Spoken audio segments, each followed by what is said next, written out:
Hello everyone, and welcome to the continuation of this afternoon's programming at Future Realities 2017.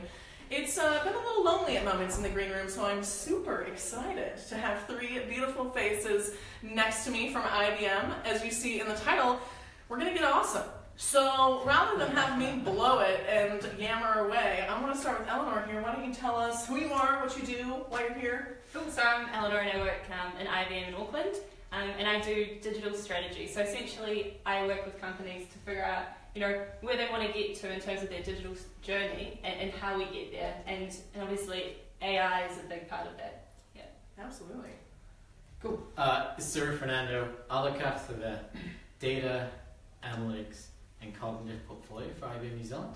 What that means is I'm lucky enough to spend a lot of time working with clients and customers, trying to figure out how they make more sense of the information that they have and how can they be more awesome with it. Love it. And eventually it's me, it's Giovanni Vigorelli, again from IBM Software in New Zealand. And I think I'm the plumber of the team. So I look after moving data around different things. So kind of working in the basement, but without me, nothing happens. So. Okay. Hey. You're pretty well dressed and composed for the average plumber, I gotta say. You're putting on a good facade. Absolutely. If that's the case. That's for the church, right? Yeah. It's just because you were on stage. I totally get it. Okay. I want to welcome our online viewers. I see you tuning in. Remember, sharing is caring. And you're going to learn some things about IBM New Zealand that I don't think you knew before we sat down in this broadcast. So I want to start with that. One of the things we were just joking about in the green room is IBM New Zealand is different from the IBM mothership. And if you're tuning in from the States, I mean, you wouldn't see branding even this lovely coming out of IBM US. Love you guys, just not quite on the same visual level as the Kiwis down here in the creative space. So you initially mentioned that. What does that mean to you? How is IBM New Zealand different? I think we see ourselves very much as a very New Zealand company. It's great that we've got the intellectual capacity and the operational capacity of our overseas folks, but really it's a bunch of Kiwis working to make New Zealand a better place and to make the life of Kiwis much better in every single way that we can. So we see IBM New Zealand as a New Zealand company for New Zealand, really. I love that. For Kiwis, by Kiwis, and still part of the corporate mothership, which is, I think, a real challenge. And that's something that I've noticed down here with you, with PwC.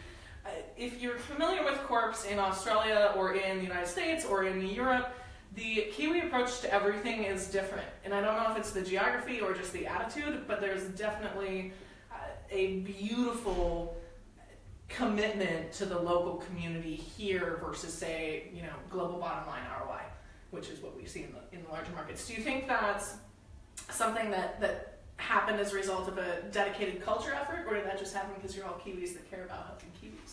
I think there's a mixture of both. I don't know what you guys see. Certainly IBM in the last few years, we've been transforming ourselves.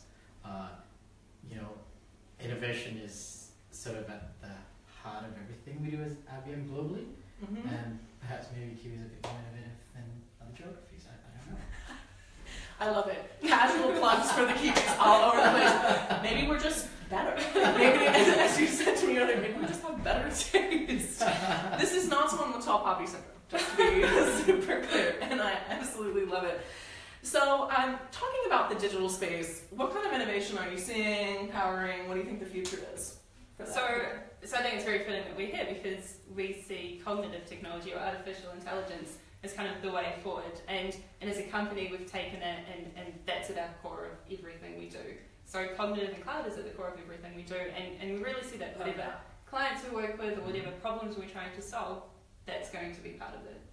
Yeah. Do you think that there's a specific product or technology that is going to really explode in the next 3 to 5 years? Are we standing in front of signs with pictures of it at all? Yeah.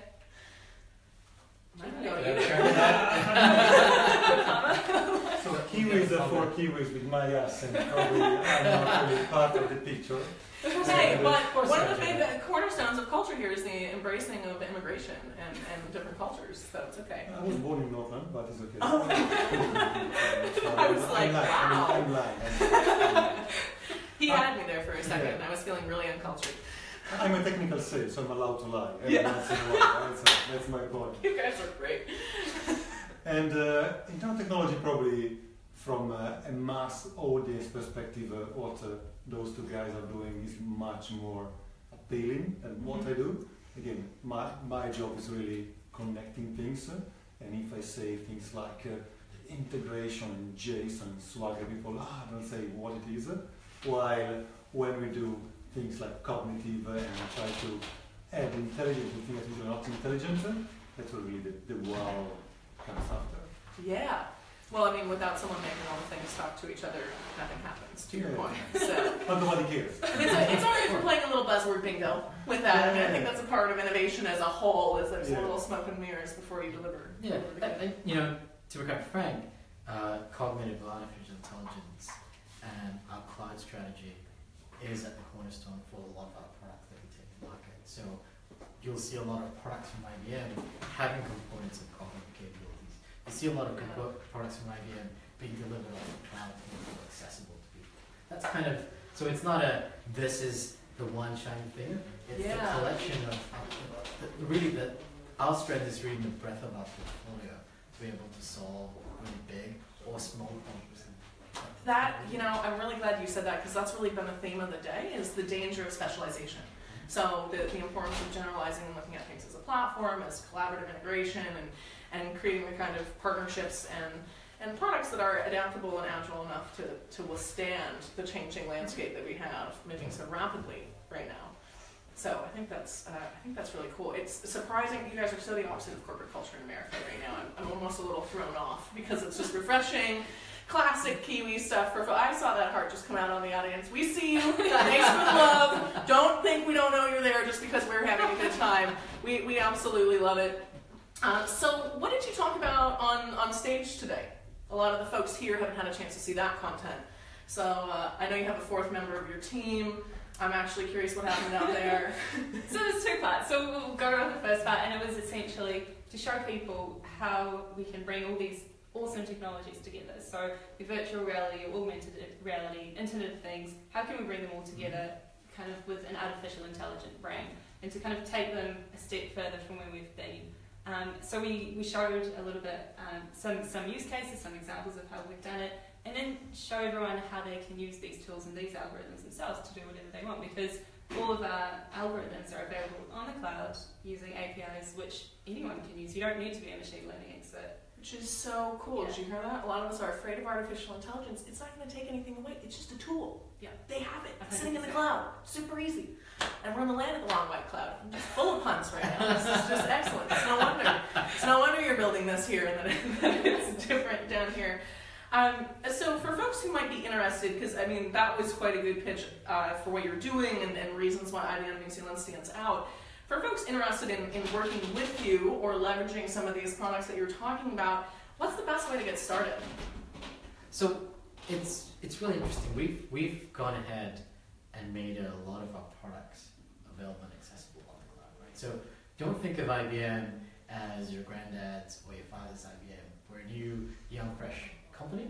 We've embraced the startup culture. We're doing a lot of things with agile in mind, and so we've made a lot of these capabilities available in the cloud. So Kiwis and anyone across the world can go on, consume an API, get started, and get started using our technologies. And it's really interesting, because so many years ago we go to customers and clients and we tell them about what we have. We're finding now people are calling us and saying, hey, we've started using this API or this intelligent block or whatever, and we found that it can do this. Do you want to come in and give us a hand, or maybe peel back the covers and tell us what's happening? So it's a very different conversation, and we've made it super easy for folks to start using it. Isn't that refreshing? Yeah, that's cool, right? Yeah. Is that weird for you in QA? I was listening. I was listening. I was super interesting, but was listening. I was thinking that during our session, we finished with the fourth character of the team with us. And I was thinking we can actually try to do the same thing now, right? So in the show we've run with this fourth character, which is the BB-8, like a droid from Star Wars saga, and we had on stage a person from the audience being able to move the BB-8 just thinking about that. And how cool would be if you could actually do the same? So we can train you to do the same live now. So on stage basically we ask the person to focus on something specific, and then we map through some technology that thought on moving BB-8. So if you can concentrate on something, and when you're ready you tell me. Okay. You ready? Mm-hmm. So good. I knew you were going to have it. I love it. I had a teacher growing up that was convinced he could move chalk off the chalkboard and would occasionally spend the last 10 minutes of class trying to get us all to move the chalk off the chalkboard. And I mean, I grew up in California. I was raised by yoga instructors. I went to a very hippie school. Totally fine. But it's nice this is actually real. I've often joked, I just wish I could press print on my brain and then all of my trouble would be solved, or I'd be in a lot more trouble depending on the print. But this is fantastic. So how far away are we from this becoming more ubiquitous, from the ability to move things with our mind becoming a thing that I could do myself with a low-cost barrier of entry? I think I'm not an expert on that, but from what I learned in the last couple of months doing the things, I think technology is moving so fast. It is first accessible to consumer, and not just the medical devices, and software is catching up, trying to matching brain thought and stuff like that into something which is meaningful, and not just as you did goodly moving a little robot. So not far away. I love it. You hear that, guys? We're going to be able to do it. I think that really. I just recently finished the Nexus series of sci-fi books, and I know there's a lot of sci-fi fans in the house today, given the content reel that we have coming up in the rest of the afternoon. But it's a lot about being able to communicate in our minds and also communicate with the other things in our world. And I really have always hoped that it would happen in my lifetime. And I think this today actually gives me a lot of hope that it's going to happen. And I'm happy to let people stick things in my brain and see what happens. I'm not afraid of that. So if you need, prototypes, I guess I'm like you're the plumber, I'm the guinea pig. So I'm the first person who's like, okay, I'll swallow the red pill. Let's see what happens. Sorry, Mom, if you're watching. But speaking of one of the fun questions I've been asking, I'm very curious because you're all very creative minds. What is a technology that you thought when you were a kid we would have by now that we don't have?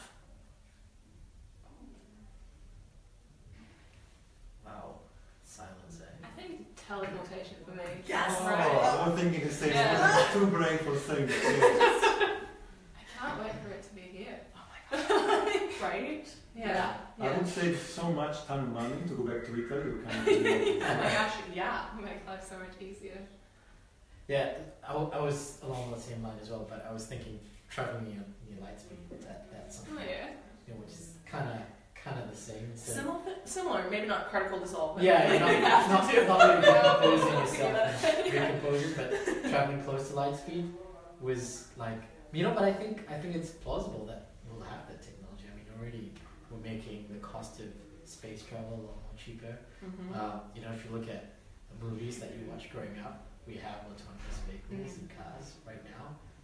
There's information at your fingertips. There's a lot of things that we thought as kids that are really present now. I think light speed travel would definitely. I love that. I thought we were getting closer when we had the Concorde, and then they stopped using the Concorde, and I'm like, wait, but I want to get there really fast. You probably really feel it. I just came from Europe actually on this, so I had my first 24-hour journey like you must have to do all the time. 24 is not too bad. Yeah. The last one was 32. Oh, oof. 32. Nice. 4 stops. Lot of movies. Oh yeah, well that's when I watch all the movies. I look forward when New Zealand refreshes its programming. And also being able to download information to wetware. Yeah. That'd be really awesome. Yeah. No, it's fun once you let your mind go down this path. So what about for you, Giovanni? What tech did you think we were going to be? I know she kind of stole your thunder with teleportation.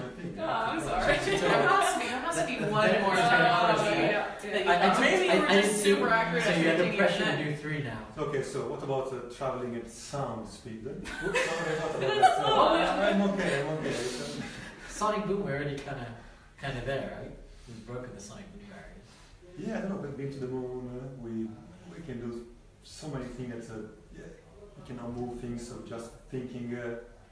So I think I'm okay with what we've done. So everyone else has had a really finite answer. I love that it's just I'm okay. We're good. I'll take one of his responses, like blaming man and machine a bit more better. Yes, bionic future. I think it's going to be really, really interesting. So human augmentation. Mm-hmm. So we're augmenting intelligence. It'd be great to augment our mechanical bodies as well. Mm-hmm. Thanks. You're welcome. And I was definitely keeping a strict count and scolded you if we did more than 3. Totally kidding. So we've done 4 as well. Yeah, it's all right. I I allowed you to have one bonus. For what spaces, since you kind of see everything as far as I'm aware, what spaces do you think are the hottest in New Zealand that maybe some people aren't necessarily aware of globally, or even in the New Zealand economy? I think sometimes folks don't cross-pollinate as much as they should. Well, you're visiting New Zealand. What do you think? Well, I'm biased, so I come down here once a quarter, and I'm obsessed with New Zealand. Anyone watching knows I see Glenn out there. Thank you for tuning in all day, Glenn. By the way, Glenn's actually been at my house in San Francisco, and for me, it's New Zealand's known for its extreme sports, and I actually think it should be known for its extreme creativity. Okay. There's a lack of barrier of reality, and I don't say that to be cheeky. I mean that here. Like in the Silicon Valley, sometimes you say I have an idea, and it's shot down by 10 different people for why it's impossible. And I've been reading the book Originals lately by Adam Grant. If you haven't read it, great read. Great statistics on the sociology of innovation and how things actually come to be, and like how wireless charging happened and how this all happened. You couldn't say I want to make a wireless charger. Everyone thought that was BS. But you had to say, oh, I'm looking to do this with the technology, find an engineer to build this part, then layer it in with the next part and do this, and that's how, I forget her name, I'm sorry, sweet, smart woman that you are, who invented the technology, was able to create it. And to me, New Zealand is very much like that. There's this really positive attitude and the work-life balance, I think your mental health is superior to ours in a lot of different ways. And 40% of Americans are depressed, so 78% or something are antidepressants. It's insane. Like the rates of our unhappiness is really systemic. It says a lot about. I can go on and on about that. I'll spare everyone. How about that? What I love down here is I just see so much creativity, and people are really trying to solve needs. You don't often have someone who's like, I made a pen and I made it blue because I think the world needs blue pens. They say, oh, our writing utensils should match our nails, or whatever it is. It's a weak example, but I haven't had blue nails right now. But it's really about need solving. Like I'm saying, VR for wheelchair rehabilitation, and people leveraging the cloud to connect with the rest of the world in ways that are super smart. And even just like little things, like I use AO skincare, which comes from here, because it's made with all natural ingredients and it's bloody fantastic. It's the only way my skin doesn't freak out when I travel as much as I do. And I think that's just it, like this pure culture that loves to be creative, that likes experimenting, and it isn't really judgy. You're all a pretty happy-go-lucky, collaborative, professional ecosystem, at least from what you all show me. Who knows what you show each other? But I think that actually breeds a culture of creativity and support across the community that's just fantastic. And the fact that you can just reach each other in 2 degrees is amazing. You can saturate the whole market really fast, and it looks like, feels like, but it's a lot cooler than a lot of markets in other parts of the world at the same time. That's a professional answer. That was 25 minutes of that's so thank you for that. Yes, that was awesome. Thank you. Yeah. I feel like we were interviewing. It goes both ways sometimes. That's a good dialogue should be like that. Right. But no, I care, and IBM's actually always stood out to me. It's really funny when I was setting up. Now I'm just divulging a little too much. American clients of mine, I love you, but this is the truth. When I was coming down to New Zealand and staffing my meetings for this coming up week, I'll take meetings with you guys. It's so fun that I'm already set to meet with Shannon on your team, and here you are sitting next to me. I mean, I didn't even know that in the beginning of this whole endeavor. We've just been Twitter friends since last year's event. and PwC, and IBM and PwC are two companies lovingly probably not work within the U.S.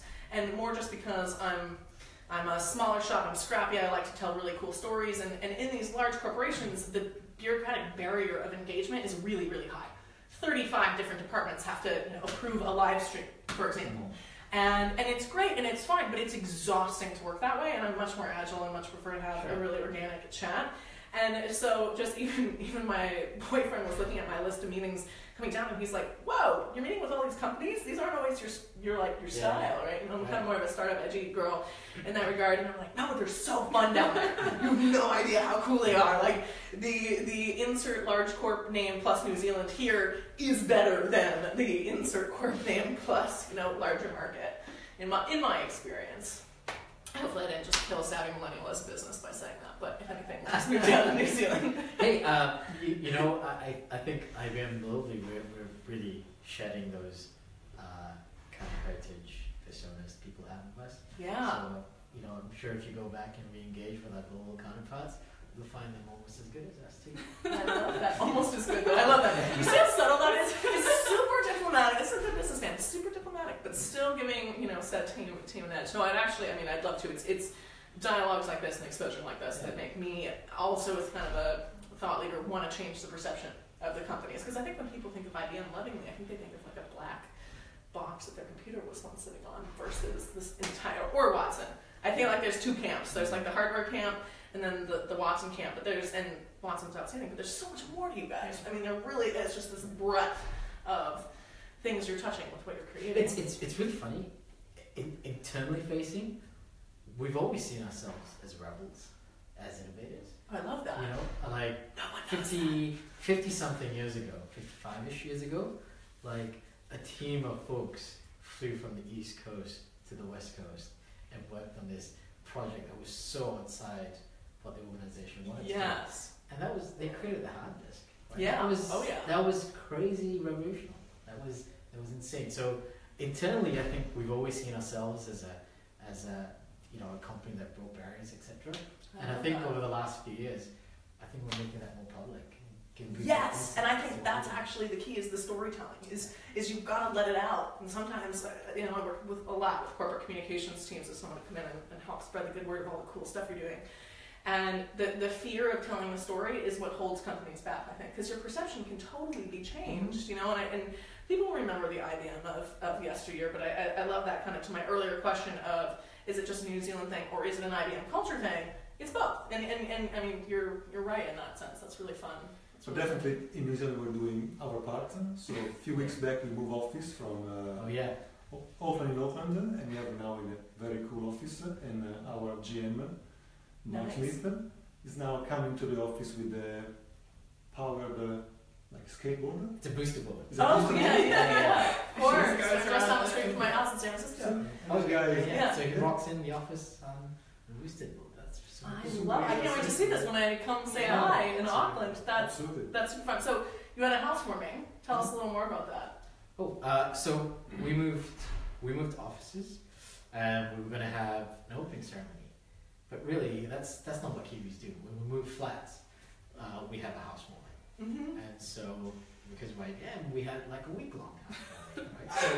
So what did? We did a whole bunch of stuff, right? Yeah. Every morning, 7:30, gym, professional gym, boxing and stuff. Oh, wow. Boxing, yoga, whole stuff. We had a couple of days with the developers meetup. Fun. Again, and the guy was with us, or the We have a movie night with hunting for wilder people. It was super fun. Oh, yes, that movie is hilarious. Yes. Yeah. And on Friday we had a long lunch, all afternoon with food trucks in the plaza. It was really good. And we had all of our neighbours come along and get to know us, see what we do, and just get to know each other. Yeah. We've moved into this innovation precinct where we've got lots of... Is that the one down by the water? Where everyone at Datacom's going to have an office down there? It's kind of close to New Zealand. Sure. Yeah. So that's exactly Silicon Valley. Yeah. So we've got startup incubators. We've got more established banks and insurance companies and other more established New Zealand companies. But also there's you know, the incubator, the shared spaces. Yeah. There's a lot of meetups and stuff happening there. So we moved to be right at the heart of it, and we partnered with a lot of them to throw that house number. That was that's super Well, cool. That says a lot about the culture too, the desire, and I think this is, I talk a lot about innovation, how companies should be innovating, and it's about integrating with people who are smaller than you, because innovation, it's like you said, I mean, even in the old days, a small team flew to California and invented something that had never happened before. And the way that big companies, I think, can continue to create cool new products like you're doing is by being around. You need that energy. I teach, and I always joke that I would completely lose my relevance as a futurist if I wasn't in the classroom. Right. Because they see all the cool stuff. They adopt things in a different way than our generation does and the generations before us. So, yeah, I just think that's... And I think we're super lucky. We've got a really stellar marketing team that really understands the technologies that we take to market, the technologies that we talk to our clients about, and they can wrap that up and tell these amazing stories of what we do in New Zealand. So that kind of goes hand in hand. That's totally. And it's so nice. I love hearing your anecdote, and I bring it up just so the audience can hear, so we've got a few more viewers now. The transition from outbound to inbound, like when business development isn't going out and saying, hi, here's our thing, but rather your community is coming to you and saying, hi, I'm using this thing for this, you know, I have a couple questions, or can you support me? I mean, that essentially gives you all of your marketing material within their story to turn and find someone who looks like, feels like them. Yeah. It's pretty sweet. You mentioned a New Zealander. It made me think a flight to catch. Oh yeah, we've got a flight to catch. Oh my goodness! Well, so we can obviously just sit here and chat the whole time. Love our friends that are in New Zealand. They're actually that means right here. We would miss the flight. Yeah. Well, this is fantastic. One closing note. We'll have you rapid fire answer one question. We've said a lot of really great things about New Zealand in the last few minutes. And what is the one thing you wish could change? What do you think is the biggest disadvantage of either doing business here, or what do you think is the thing you wish the rest of the world knew about New Zealand that they don't know yet? We gotta be balanced on the show, that seems like. So, I think I wish the rest of the world knew kind of what you described, right? That the amount of creativity and innovation that's coming out of New Zealand. We've got lots of great stories of Kiwis going offshore and making big and making a difference in the world. And I don't know if the rest of the world sees that. Right. And I kind of, you know, if I could comment, that'd be amazing if the rest of the world could see what we see right here in New Zealand, the creativity and innovation that's bubbling out of our little corner of the world. Very well said. It's actually one of my personal and professional missions, is essentially bringing the magnifying glass over and saying, look at them over here, look at how cool this is. I'm always trying to tell the story, so I hope we can continue the dialogue. Last and final thing, how do people find out more, get in touch with you guys, tweet, etc.? Can be independent, or you can do a group, however you want to be communicated with. Our social media, I guess, would be the easiest thing, right? Yeah, would agree. So we've got... IBM on Twitter. What Giovanni said. So no, IBM New Zealand on Twitter, and we've got Facebook as well. Yeah, so we've got a New Zealand IBM Facebook page. So those are probably the two easiest ones. And then you can go on the IBM New Zealand webpage, and we've got an outline of everything we do and some cool examples of what we've done in New Zealand locally. Yeah. Awesome. Well, be sure and check that out. Thank you both. I can count 1, 2, 3 fingers. Thank the three of you and BB8 for joining us here before you jump back on your flight to Auckland. Now I'm really excited, even more excited than I was to come to the offices next week sometime and continue having a good time. Excellent. Awesome. Thank you all, and thank you to everyone who has tuned in and enjoyed us this afternoon with this super power pack session. I'm actually really stoked all of us could fit. So cheers, thank you all. We'll be back with the next show in a little bit. Ciao.